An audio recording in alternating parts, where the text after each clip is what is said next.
मेरा भविष्य बहुत उज्जवल है, लेकिन आज पढ़ने का मूड थोड़ा अंधेरे में है। फिर जिंदगी हमें स्कूल से कॉलेज में ले जाती है। स्कूल में टीचर कहते थे, पढ़ोगे लिखोगे बनोगे नवाब। हमने सोचा चलो पढ़ते हैं, लेकिन कॉलेज पहुंचते ही पता चला कि नवाब बनने के लिए सिर्फ पढ़ाई नहीं, अटेंडेंस भी चाहिए। कॉलेज में सबसे बड़ा मोड़ होता है जब शिक्षक पूछते हैं कौन कौन आज पहली बार क्लास में आया है। पूरी क्लास में हाथ खड़े हो जाते हैं और टीचर कहते हैं, तुम लोग पढ़ने आते हो या दर्शन देने? हम कहते हैं सर दोनों, लेकिन दर्शन ज्यादा हो जाता है। फिर जिंदगी में एक और मोड़ आता है नौकरी का। नौकरी ढूंढते समय आदमी का आत्मविश्वास देखिए। घर पर बोलता है मुझे ऐसी नौकरी चाहिए जिसमें कम से कम 50,000 मिले। इंटरव्यू में कंपनी वाला पूछता है आपकी सैलरी एक्सपेक्टेशन क्या है? आदमी तुरंत बोलता है सर जो आप उचित समझें। घर पर 50,000, इंटरव्यू में सर 10,000 भी चल जाएगा, बस नौकरी दे दीजिए। यही है जिंदगी का असली मोड़।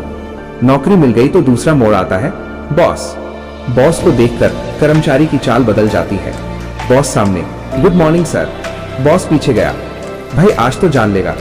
बॉस कहता है ये काम आज ही चाहिए। हम कहते हैं जी सर।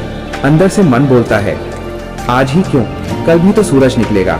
फिर जिंदगी में शादी का मोड़ आता है। शादी से पहले लड़का कहता है मैं अपनी जिंदगी अपने हिसाब से जीऊंगा। शादी के बाद पत्नी पूछती है आज कहाँ जाना है? पति जहां तुम कहो। पत्नी खाना क्या खाना है? पति जो तुम बनाओ। पत्नी फिल्म कौन सी देखेंगे? पति जो तुम चाहो। कुछ साल बाद दोस्त पूछता है भाई तू इतना शांत कैसे रहता है? पति कहता है मैंने जिंदगी की सबसे बड़ी सच्चाई समझ ली है, बहस में जीतने से अच्छा है खाना समय पर मिल जाए। लेकिन दोस्तों जिंदगी का सबसे बड़ा मोड़ तब आता है जब हमारी जेब में पैसे कम और इच्छाएं ज्यादा होती हैं। मोबाइल में ऑनलाइन शॉपिंग खोलो, कार्ट में सामान हजारों का, बैंक बैलेंस देखो, भाई वापस जाओ, घर में दाल खरीदनी है। सैलरी आते ही लगता है अब जिंदगी बदल जाएगी।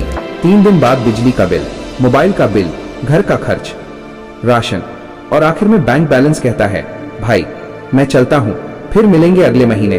कभी कभी जिंदगी ऐसा मोड़ लेती है जिसके बारे में हमने सोचा भी नहीं होता। हम कुछ और चाहते हैं, जिंदगी हमें कुछ और दे देती है।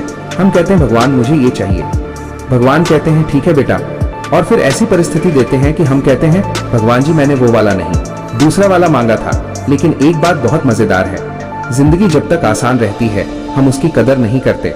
मुश्किल आती है तो हम कहते हैं मेरी जिंदगी इतनी कठिन क्यों है? लेकिन जब वही मुश्किल निकल जाती है हम पीछे मुड़कर देखते हैं और कहते हैं अरे इसी मुश्किल ने तो मुझे मजबूत बनाया था। यही जिंदगी है दोस्तों, कभी हंसाती है, कभी रुलाती है, कभी गिराती है, कभी उठाती है और कभी कभी तो ऐसा मोड़ देती है कि हम खुद से पूछते हैं भाई मैं यहाँ पहुंचा कैसे? इसलिए जिंदगी में मोड़ आए तो घबराना मत, क्योंकि सड़क सीधी हो तो मंजिल जल्दी मिल सकती है, लेकिन मोड़ ही हमें रास्ते की खूबसूरती दिखाते हैं। कभी नौकरी नहीं मिलती तो शायद जिंदगी हमें कोई दूसरा रास्ता दिखा रही होती है। कभी कोई अपना दूर हो जाता है तो शायद जिंदगी हमें खुद के करीब ला रही होती है। कभी असफलता मिलती है तो शायद जिंदगी कह रही होती है अभी कहानी खत्म नहीं हुई है। और अंत में मैं बस इतना कहना चाहूंगा दोस्तों, जिंदगी को बहुत गंभीरता से मत लेना, क्योंकि जिंदगी खुद हमें गंभीरता से नहीं लेती।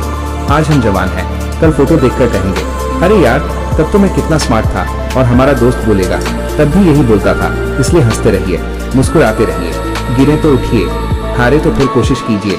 और जिंदगी अगर फिर कोई नया मोड़ ले तो डरिए मत, बस गूगल मैप्स की तरह बोलिए रूट रिकैलकुलेट हो रहा है, क्योंकि जिंदगी में मोड़ कितने भी आए अगर हिम्मत साथ है तो मंजिल जरूर मिलेगी। और हाँ, अगर रास्ते में पत्नी मिल जाए तो भाई साहब रूट रिकैलकुलेट नहीं, सीधे घर जाइए। धन्यवाद। हंसते रहिए, मुस्कुराते रहिए और जिंदगी के हर मोड़ का मजा लेते रहिए। दोस्तों अगर आपको हमारा वीडियो पसंद आया हो तो लाइक करें, चैनल सब्सक्राइब करें, बेल आइकन दबाएं और दोस्तों के साथ शेयर करें।